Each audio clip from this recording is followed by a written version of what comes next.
Hi, 4th and 5th grade music scholars. Mrs. Allen here. I'm going to read a story to you today about a very influential piano player. He was a forerunner in jazz, and his influence in music still continues today.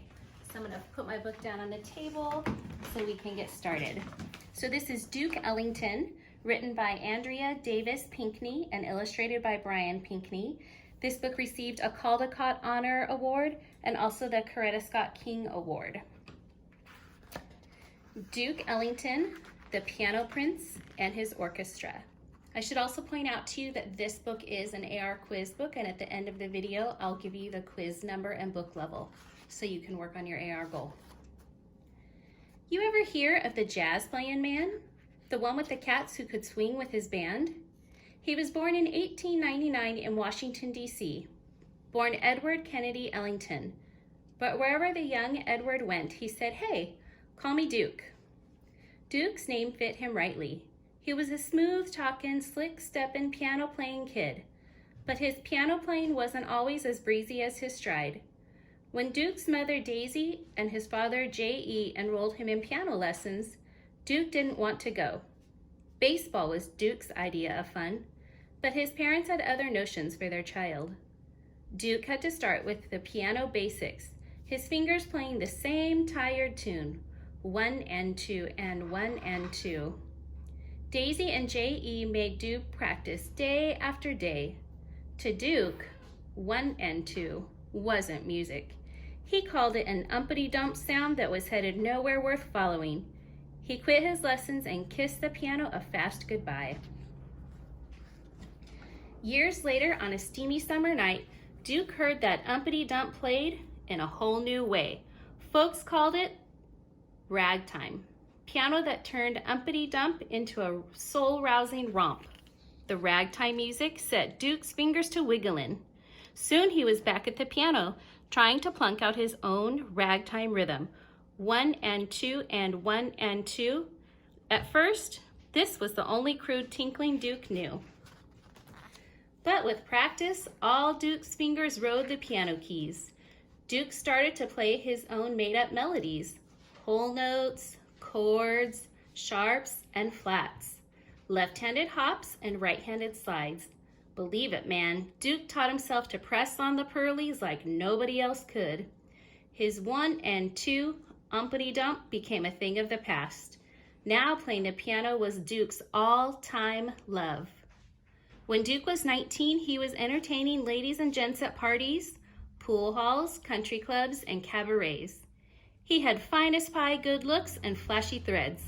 He was a ladies' man with flair to spare, and whenever a pretty-skinned beauty leaned on Duke's piano, he played his best music, composition smoother than a hairdo sleeked with pomade. It wasn't long before Duke formed his own small band, a group of musicians who played all over Washington, D.C.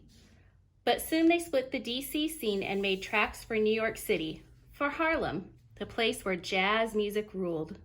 They called themselves the Washingtonians and performed in all kinds of New York City honky-tonks, Barron's Exclusive, the Plantation, Ciro's, and the Kentucky Club. Folks got to know the band by name and came to hear them play. Then, on an autumn day in 1927, Lady Luck smiled pretty on the Washingtonians.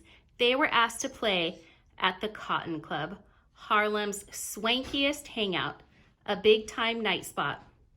The Cotton Club became a regular gig for Duke and his band. They grew to 12 musicians and changed their name to Duke Ellington and his orchestra. Night after night, they played their music, which was broadcast live over the radio. For all those homebodies out in radio lovers land, folks who only dreamed of sitting pretty at the Cotton, the show helped them feel like they were out on the town. Duke's Creole love call was spicier than a pot of jambalaya. His mood indigo was a musical stream that swelled over the airwaves. Sometimes the orchestra performed their tunes straight up, but other nights, when the joint started to jump, Duke told his band to play whatever came to mind, to improv their solos, to make the music fly, and they did. Each instrument raised its own voice. One by one, each cat took the floor and wiped it clean with his own special way of playing. Sonny Greer pounded out the bang of jump rope feet on the street with his snare drum, a subway beat on his bass drum, a sassy ride on his cymbal. Sonny's percussion was smooth and steady. Sometimes only his drumsticks made the music, cracking out the rattly beat of wood slapping wood. Along with Sonny Joe, Tricky Sam Nanton went to work on his trombone, sliding smooth melodic gold. He stretched the notes to their full tilt, pushing and pulling their tropical lilt. When Tricky Sam was through, he'd nod to Otto Toby Hardwick. "Your turn," he'd say. "Take the floor, Daddy-O." Toby let loose on his sleek brass sax, curling his notes like a kite tail in the wind, a musical loop-de-loop with a serious twist. Last came James Bubber Miley, a one-of-a-kind horn player. He could make his trumpet wail like a man whose blues were deeper than the deep blue sea. To stir up the sound of his low-moan horn, Bubber turned out a growl from way down in his throat. His gut bucket tunes put a spell on the room. Yeah, those solos were kickin', hot buttered bop with lots of sassy, cool tones. When the band did their thing, the Cotton Club performers danced the black bottom, the fishtail, and the Susie Q. And while they were cutting the rug, Duke slid his honey-colored fingertips across the ivory 88s. The word on Duke and his band spread from New York to Macon to Kalamazoo and on to the sunshiny Hollywood Hills. The whole country soon swung to Duke's beat. Once folks got a taste of Duke's soul-sweet music, they hurried to the record stores asking, "Yo, you got the Duke? Slide me some King of the Keys, please. Gotta play me that Piano Prince and his band." People bought Duke's records, thousands of them. In 1939, Duke hired Billy Strayhorn, a musician who wrote songs. Billy became Duke's ace, his main man. Duke and Billy worked as a team. Together, they composed unforgettable music. Billy's song "Take the A-Train" was one of his greatest hits of 1941. With the tunes that he and Billy wrote, Duke painted colors with his band's sound. He could swirl the butterscotch tones of Tricky Sam's horn with the silver notes of the alto saxophones, and oh, those clarinets. Duke could blend their red-hot blips with a purple dash of brass from the trumpet section. In time, folks said Duke Ellington's real instrument wasn't his piano at all. It was his orchestra. Most people called his music jazz, but Duke called it the music of my people. And to celebrate the history of African American people, Duke composed a special suite he called Black, Brown, and Beige, a suite that rocked the bosom and lifted the soul. Black, Brown, and Beige sang the glories of dark skin, the pride of African heritage, and the triumphs of Black people from the days of slavery to years of civil rights struggle. Duke introduced Black, Brown, and Beige at New York's Carnegie Hall, a symphony hall so grand that even the seats wore velvet. Few African Americans had played Carnegie Hall before. Duke and his orchestra performed on January 23rd, 1943. Outside, the winter wind was cold and slapping, but inside, Carnegie Hall was sizzling with applause. Duke had become a master maestro. Because of Duke's genius, his orchestra now had a musical mix like no other. Now you've heard of the jazz-playing man, the man with the cats who could swing with his band. King of Keys, Piano Prince, Edward Kennedy Ellington, the Duke. Now I'm going to ask you a few questions to make sure you got the content in our story, Duke Ellington. First of all, what year was Duke Ellington born?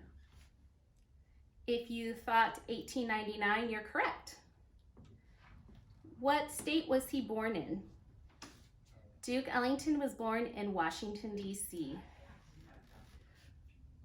What name did Edward Kennedy Ellington give to himself?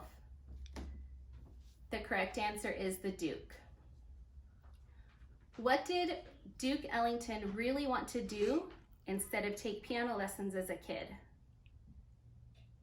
If you said baseball, you're correct. He wanted to play baseball. What was his main instrument initially at the beginning? If you said piano, you're correct, although later many people acknowledged his skill with the orchestra and considered that really his main instrument. What did Duke Ellington later change his band name to? He later changed his band name to Duke Ellington and his orchestra. Do you remember either of the two famous places Duke Ellington and his orchestra played in? They played in the Cotton Club and in Carnegie Hall. Do you remember the name of the song that he played with Billy Stronghorn? It was called Take the A Train. And finally, what are the two nicknames that a lot of people have given to Duke Ellington? King of Keys and Piano Prince. Thank you so much for listening to my story. I'll be back with a few more of these. But before I go, I wanted to show you a couple of things.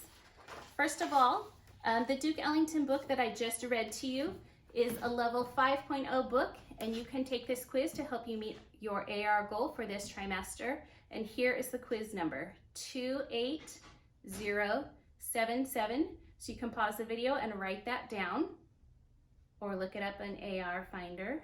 So it's 28077. And then finally, I would love for you guys to, with your parents' help and permission, find some videos of Duke Ellington to listen to. Here is one that I really like, this version of Take the A Train, if you want to find it on YouTube. I'll try and see if I can post the link directly into the YouTube channel, but if not, here it is, or with your parents' help and permission, you can just look up Take the A Train and you'll probably find the same video that I really enjoyed too. Take care, you guys. See you soon.